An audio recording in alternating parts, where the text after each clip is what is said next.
Hello friends, मैं doctor Ramesh Kumar Thakur आप लोगों का स्वागत करता हूं मशीन लर्निंग के इस नए वीडियो में जिसका नाम है वैनिशिंग एंड एक्सप्लोडिंग ग्रेडियंट। इस वीडियो में हम देखेंगे कि vanishing and exploding gradient problem क्या है और इसके सॉल्यूशन क्या क्या हैं ताकि इस दोनों प्रॉब्लम से बच सकें। ठीक है, तो चलिए देखते हैं। तो पहले समझ लेते हैं vanishing and exploding gradient problem. तो वैनिशिंग ग्रेडियंट प्रॉब्लम समझने से पहले हम थोड़ा बैक प्रोपेगेशन को रिकॉल करेंगे। तो हम देखे थे बैक प्रोपेगेशन में जब हम किसी भी नेटवर्क में किसी न्यूरॉन का किसी वेट को अपडेट करते हैं यूजिंग ग्रेडियंट डिसेंट, तो फार्मूला होता था हमारा, जो न्यू वेट होता है वो होता है old weight minus sum learning rate into d by d W of error with respect to weight. ठीक है, एरर का डिफ्रेंसिएशन करते थे हम वेट के रिस्पेक्ट में, उसको लर्निंग रेट से मल्टीप्लाई करके ओल्ड वेट से माइनस कर देते थे। अब इस टर्म को निकालने के लिए एरर के रिस्पेक्ट में वेट के डिफ्रेंसिएशन को निकालने के लिए हम क्या करते थे, चेन रूल लगाते थे बैक प्रोपेगेशन में।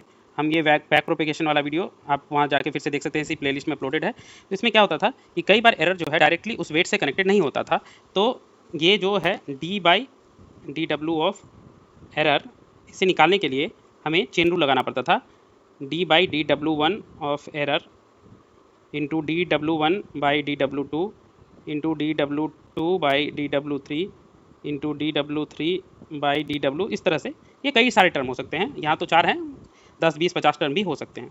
ठीक है, तो इस तरह से चेन रूल लगा के हम वेट को, यहाँ पे ये वाला टर्म जो है वो कैलकुलेट करते थे और वेट अपडेट करते थे। तो इसमें क्या होता था कि जब ये वाला टर्म जो फाइनल टर्म हमारा आता है, ये वाला टर्म, ठीक है, ये वाला टर्म जब हम कैलकुलेट कर रहे होते हैं तो इन सारे टर्म का मल्टीप्लिकेशन हो रहा होता है।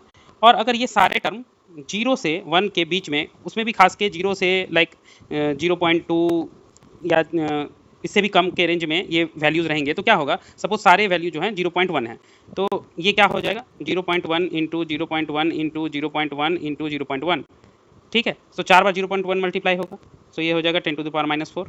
ठीक है, तो इस तरह से अगर 4 टर्म हो तो 10 टू द पावर -4, अगर 10 टर्म हो तो 10 टू द पावर -10, अगर सपोज 20 या 30 टर्म हो तो 10 टू द पावर -30 30 टर्म के लिए। तो इस तरह से ये टर्म जो है बहुत छोटा हो जाएगा, which is nearly equal to 0। तो ये अगर नियरली इक्वल टू 0 हो जाएगा ये वाला टर्म, ठीक है, तो ये लर्निंग रेट से मल्टीप्लाई होकर ये पूरा टर्म ही 0 हो जाएगा, 0 से पूरी मल्टीप्लाई होगा। तो इससे क्या होगा कि जो वेट अपडेट हो रहा है वो अपडेट नहीं होगा, वो ओल्ड वेट के बराबर ही हो जाएगा और वेट अपडेशन का प्रोसेस जो है हैम्पर हो जाएगा। तो इस तरह से जो हमारा ये ग्रेडियंट वाला टर्म जो है 0 हो गया या 0 के बराबर हो गया, वैनिश हो गया, इस प्रॉब्लम को कहते हैं वैनिशिंग ग्रेडियंट प्रॉब्लम। और इसको थोड़ा प्रॉपर वे में देखें तो थोड़ा सा इंक्रीज कर लेते हैं। हाँ, सो प्रॉपर वे में देखें तो ये क्या है कि इन बैक प्रोपेगेशन एल्गोरिदम जब हम जो डाउनवर्ड या बैकवर्ड मूव करते हैं, तो जो लास्ट इनिशियल लेयर्स होते हैं, ठीक है, उनके ग्रेडियंट जो है इतने स्मॉलर हो जाते हैं मल्टीप्लाई हो के कि 0 के करीब पहुंच जाते हैं। ठीक है, तो उनके जो वेट्स हैं वो प्रॉपर्ली चेंज नहीं होते हैं, वो नियरली अनचेंज रह जाते हैं due to this vanishing gradient problem, और इसकी वजह से प्रॉब्लम्स क्रिएट होती है वेट अपडेशन में।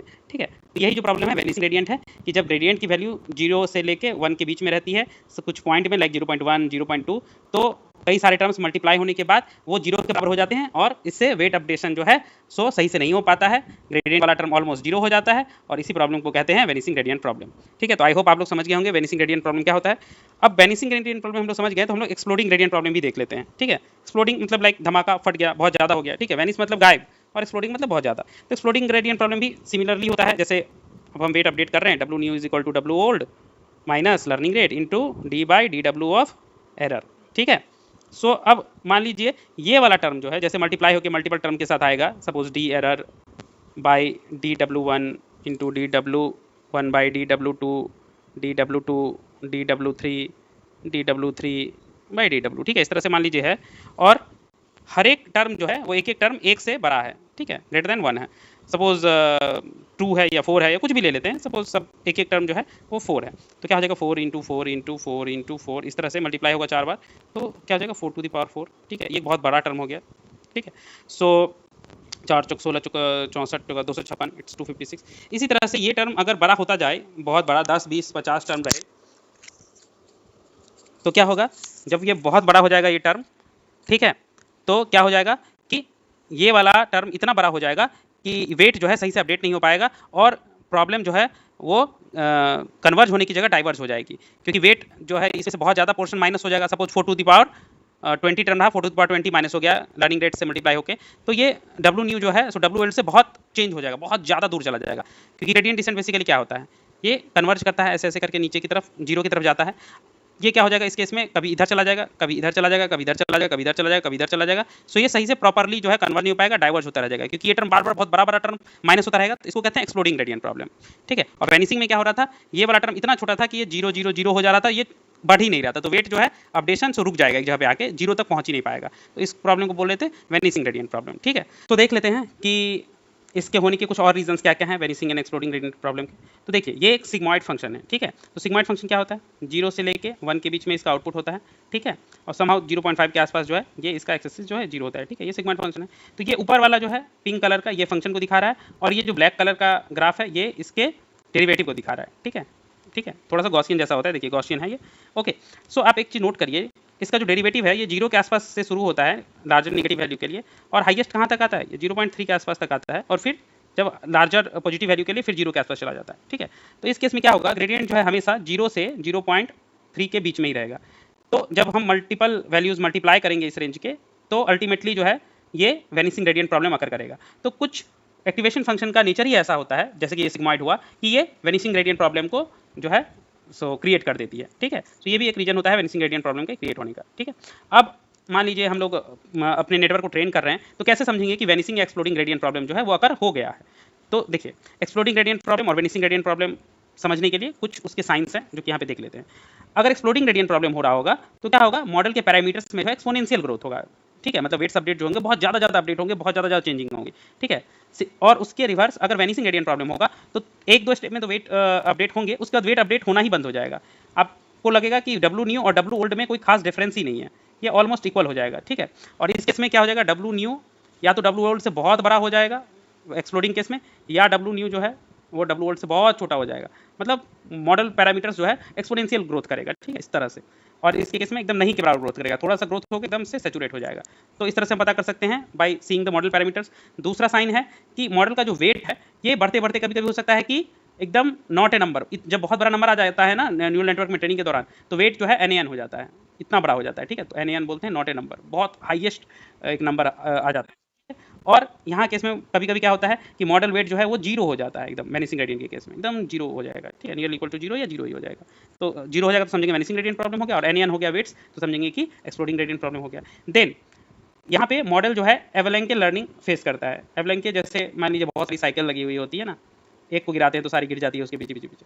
इस तरह से जो सडन चेंजेस होते हैं पैरामीटर्स में वो एवलैंके लर्निंग टाइप से मॉडल लर्न करता है। बट यहाँ क्या है, मॉडल बहुत स्लोली लर्न करता है और बहुत जल्दी सेचुरेट हो जाता है। मान लीजिए लर्न करते करते ये अगर लर्निंग का फेज है तो शुरू में थोड़ा सा लर्न करेगा, उसके बाद एकदम सेचुरेट हो जाएगा मॉडल। ठीक है, और इस केस में क्या होगा, एक्सप्लोडिंग के केस में लर्न करेगा तो एकदम एवलैंके टाइप से लर्न करता रहेगा। ठीक है, बहुत जल्दी जल्दी। तो ये सारी चीज़ें हैं जो साइन दिखाती हैं कि हमारा मॉडल जो है आइदर एक्सप्लोडिंग या वेनिसिंग ग्रेडियंट प्रॉब्लम फेस कर रहा है। ठीक है, तो अब देख लेते हैं कुछ टेक्निक्स जिनकी वजह से हम exploding and vanishing gradient problem से बच सकते हैं। तो एक है कि हम प्रॉपर वेट इनिशियलाइजेशन से भी इन दोनों प्रॉब्लम से बच सकते हैं। ठीक है, तो प्रॉपर वेट इनिशियलाइजेशन करने के लिए बहुत सारे टेक्निक्स हैं। ओके, सो इसका जो कॉन्सेप्ट है वो क्या है कि वेरिएंस जो है आउटपुट का हर एक लेयर का वो इक्वल होना चाहिए वेरिएंस ऑफ इनपुट। ठीक है, अगर ऐसा हम बना के रखेंगे तो जो है हमारा वेनिसिंग या एक्सप्लोडिंग ग्रेडियंट नहीं होगा। ठीक है, सो उसके लिए ये डेवियर ग्लोरोड थे, इन्होंने एक पेपर पब्लिश किया था और इन्होंने एक मेथड निकाला जिसे या तो जेवियर इनिशियलाइजेशन कहते हैं वेट अपडेशन के लिए, या ग्लोरोड इनिशियलाइजेशन। ठीक है, सो जेवियर या ग्लोरोड इनिशियलाइजेशन जो भी इसे बोलिए, इसमें क्या होता है कि सबसे पहले हम एक नंबर कैलकुलेट करते हैं x, वो होता है √6 number of inputs plus number of outputs. ठीक है, so number of input plus number of output ये जो है वो √6 करके हम कैलकुलेट करते हैं। ओके, सो इस केस में ये जो नंबर हम कैलकुलेट किए, ठीक है, और ये नंबर क्या है, number of input in input layer, और ये number of output in output layer है। ठीक है, सो ये नंबर कैलकुलेट करने के बाद हम -x से +x के रेंज में जो है एक यूनिफॉर्म डिस्ट्रीब्यूशन में से हम कोई नंबर चुनेंगे और उसी नंबर से हम वेट इनिशियलाइज करेंगे। ठीक है, जैसे मान लीजिए किसी भी नेटवर्क में, थोड़ा सा मैं एक न्यूमेरिकल से समझा देता हूँ। मान लीजिए किसी नेटवर्क में जो हमारे नंबर ऑफ इनपुट हैं वो 3 हैं और नंबर ऑफ आउटपुट जो है वो मान लीजिए 1 है। ठीक है, ओके, सो इस केस में x क्या होगा हमारा, इस केस में हमारा x होगा √6/3 + 1, सो √6/4, सो √3/2। ठीक है, √1.5। ओके, सो ये समथिंग, ये जो नंबर आएगा ये 1.2 के आसपास ये आएगा। ठीक है, एग्जैक्ट अभी मैं कैलकुलेट नहीं कर रहा हूँ बट ये 1.2 के आसपास आएगा। सो हम क्या करेंगे, हम जब वेट इनिशियलाइज करेंगे कोई भी वेट, तो उस वेट का जो वैल्यू होगा वो होगा somehow in the range of -1.2 to 1.2, ठीक है, इसी रेंज में ये वेट आएगा। वो भी कैसे, इस रेंज में हम एक यूनिफॉर्म डिस्ट्रीब्यूशन लेंगे और उस यूनिफॉर्म डिस्ट्रीब्यूशन में ही हम चुनेंगे वेट को। तो uniform distribution is like Gaussian distribution होता है, ऐसे करके यूनिफॉर्म डिस्ट्रीब्यूशन होता है। सो एक एरिया इसका जो 0 के आसपास जाएगा, ये समथिंग -1.2 से 1.2 के रेंज में, इस डिस्ट्रीब्यूशन में से भी कहीं से भी हम वेट को चुन लेंगे। तो इस केस में इस तरह से वेट इनिशियलाइजेशन करने पे वैनिसिंग या एक्सप्लोडिंग ग्रेडियंट की प्रॉब्लम नहीं आती है। तो इसको कहते हैं यूनिफॉर्म जेवियर इनिशियलाइजेशन। इसके और भी तरीके हैं, यूनिफॉर्म के अलावा other type of Xavier initialization है, बट अभी हम यूनिफॉर्म पे ही स्टिक करेंगे और इसे ही सीखेंगे, ठीक है। नेक्स्ट जो है कि एक तो हमारा प्रॉब्लम आ रहा था कि सिग्मॉइड फंक्शन में क्या हो रहा था। सिग्मॉइड फंक्शन हमारा काम कैसे करता है, नेगेटिव के केस में 0 रहता है, 0.5 के केस में यहाँ आता है और 1 हो जाता है, ठीक है। तो इसका जब हम डेरिवेटिव ले रहे थे तो वो ऐसा कुछ हो रहा था, 0.3 से नीचे ही रह रहा था सारा वैल्यू, तो हमारा वैनिसिंग ग्रेडियंट प्रॉब्लम कर रहा था। तो अगर हम एक्टिवेशन फंक्शन ही सिग्मॉइड का कम से कम यूज़ करें और दूसरा एक्टिवेशन फंक्शन ले लें जो नॉन सैचुरेटिंग हो, तो उस केस में ये सब प्रॉब्लम नहीं है। जैसे रेलू, देखिए रेलू का जो है ये नॉन सैचुरेटिंग होता है और ये वैनिसिंग ग्रेडियंट प्रॉब्लम अकर नहीं करता है, क्योंकि इसमें निगेटिव के लिए क्या हो जाता है, 0 हो जाता है वैल्यू, और पॉजिटिव के लिए x होता है। तो जब इसका dy/dx हम लेते हैं, dy/dx ऑफ fx लेते हैं, तो या तो 0 होगा निगेटिव केस में या पॉजिटिव केस में 1 होगा। तो इसमें ये वाली प्रॉब्लम अकर नहीं करेगी, ठीक है, वैनिसिंग ग्रेडियंट प्रॉब्लम। बट रेलू में एक दूसरी प्रॉब्लम आ जाती है जिसे कहते हैं डाइंग रेलू प्रॉब्लम। डाइंग रेलू प्रॉब्लम की निगेटिव के केस में जो है ये 0 होता है इसका वैल्यू, और इसका ग्रेडियंट भी 0 होता है। तो इसका नेगेटिव इनपुट्स के केस में ये आउटपुट देता ही नहीं है, तो उस केस में रेलू जो है, रेलू का आउटपुट डाई कर जाता है, इसलिए इसको डाइंग रेलू प्रॉब्लम कहते हैं। और ये एक बहुत अच्छी सिचुएशन नहीं है बहुत सारी जगहों पे, इसलिए इस प्रॉब्लम को सॉल्व करने के लिए रेलू की कुछ वर्जन यूज़ किए जाते हैं, जिसमें लीकी रेलू है, ठीक है, L ReLU, P ReLU that is parametric ReLU, then ELU exponential linear unit ELU, SELU, इस तरह से बहुत सारे हैं, ठीक है। ये सब वेरिएशन यूज़ करके रेलू के हम इस वैनिसिंग ग्रेडियंट प्रॉब्लम से बच सकते हैं। नेक्स्ट एक बैच नॉर्मलाइजेशन वाला तरीका है। बैच नॉर्मलाइजेशन क्या है कि 2015 में ये एक पेपर पब्लिश किए थे, सर्जरी आयोफ एंड क्रिश्चियन सेजेडिक, इन्होंने एक टेक्निक निकाला था बैच नॉर्मलाइजेशन। इन्होंने क्या बोला था कि कोई एक ऑपरेशन हम ऐड कर देंगे कहाँ पे, मॉडल में, जस्ट बिफोर या आफ्टर दी एक्टिवेशन फंक्शन, ठीक है। ये ऑपरेशन करेगा क्या, ये 0 सेंटर कर देगा और नॉर्मलाइज कर देगा हर एक इनपुट को, ठीक है। क्योंकि जो हमारा वैनिसिंग एक्सप्लोडिंग ग्रेडियंट है कि एक डायरेक्शन में बढ़ता चला जाता है, या तो 0 के बहुत करीब आ जाता है या बहुत ज़्यादा बड़ा हो जाता है। तो अगर हर एक बार उसको हम ले आएंगे 0 सेंटर कर देंगे, ठीक है, सो एक फिक्स रेंज में रखेंगे ग्रेडियंट्स को, तो ये बहुत ज़्यादा बड़ा या बहुत छोटा नहीं हो पाएगा, ठीक है। सो हम बैच नॉर्मलाइजेशन के थ्रू क्या कर देते हैं, इनपुट को 0 सेंटर कर देते हैं और नॉर्मलाइज कर देते हैं। इसी प्रोसेस को बोलते हैं बैच नॉर्मलाइजेशन। अब इसमें ये टर्म जो बैच नॉर्मलाइजेशन आया, बैच आया ये क्यों, क्योंकि जो हम मीन एंड स्टैंडर्ड डेविएशन निकालते हैं नॉर्मलाइज करने के लिए, वो करंट मिनी बैच पे निकालते हैं। तो चूंकि बैच पे निकालते हैं इसका mean and standard deviation normalize करने के लिए, इसी इसको बैच नॉर्मलाइजेशन कहते हैं। तो इसके थ्रू भी हम वैनिसिंग एंड एक्सप्लोडिंग ग्रेडियंट प्रॉब्लम से बच सकते हैं। उसके बाद ग्रेडियंट क्लिपिंग, तो मोस्टली ये एक्सप्लोडिंग ग्रेडियंट से बचने के लिए यूज किया जाता है। तो एक्सप्लोडिंग ग्रेडियंट से बचने के लिए ग्रेडियंट क्लिपिंग में क्या करते हैं कि ग्रेडियंट के वैल्यू पे एक क्लिप लगा देते हैं कि इससे ज़्यादा ग्रेडियंट की वैल्यू नहीं हो सकती। लाइक एक हम क्लिप लगा देंगे कि ग्रेडियंट की वैल्यू 1.3 से ज़्यादा नहीं हो सकती या 2 से ज़्यादा नहीं हो सकती। तो क्या होगा कि बहुत बड़ी वैल्यू होगी नहीं तो एक्सप्लोड नहीं कर पाएगा, ठीक है। जो वैल्यूज होगी एक रेंज में ही रहेगी, उसके बाद क्लिप हो जाएगा, ग्रेडियंट की वैल्यू उससे ज़्यादा नहीं बढ़ पाएगी। जब हम उस पर एक कैप लगा देते हैं, एक लिमिट रेंज सेट कर देते हैं, तो हमारा एक्सप्लोडिंग ग्रेडियंट वाला प्रॉब्लम सॉल्व हो जाता है, ठीक है। Okay, then L2 norm regularisation, ये भी एक्सप्लोडिंग ग्रेडियंट प्रॉब्लम को सॉल्व करता है। ये क्या करता है कि जो भी एरर वाला टर्म रहता है हमारा, उसके साथ जो है एक लैम्डा इंटू ये वेट का स्क्वायर वाला टर्म जो जोड़ देते हैं, ठीक है। ये इस पार्ट को कहते हैं L2 नॉर्मलाइजेशन, ठीक है।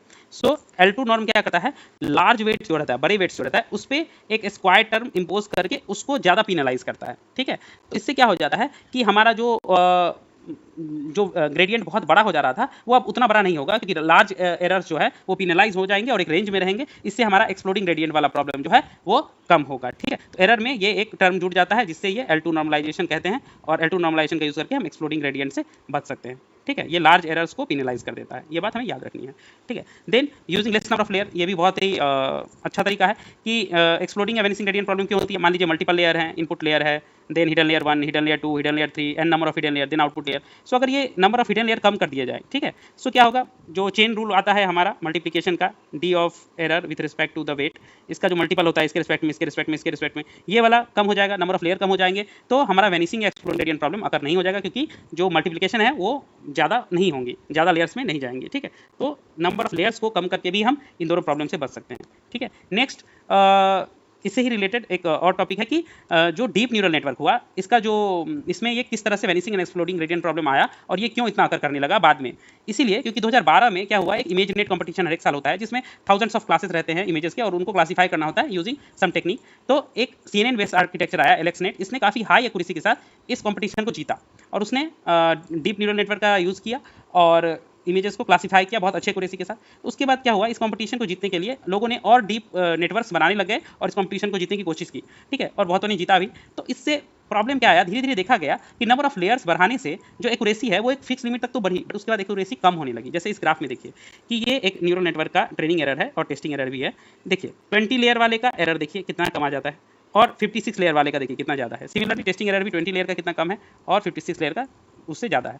तो अगर लेयर बढ़ाने पे एरर कम होते तो 56 लेयर का और नीचे होता, बट ऐसा तो है नहीं, 56 लेयर का ऊपर है। तो ये चीज़ देखा गया कि ये प्रॉब्लम जो अकर कर रही है, ये प्रॉब्लम मेनली वैनिसिंग रेडियंट प्रॉब्लम की वजह से ही अकर कर रही है, ठीक है, क्योंकि वेट अपडेट हो नहीं रहे हैं, ज़्यादा डीप हो जा रहा है नेटवर्क, तो ठीक है। So vanishing and exploding gradient problem जो है ये डीपर न्यूरल नेटवर्क बनाने के कारण भी अकर हो रहे थे, ठीक है।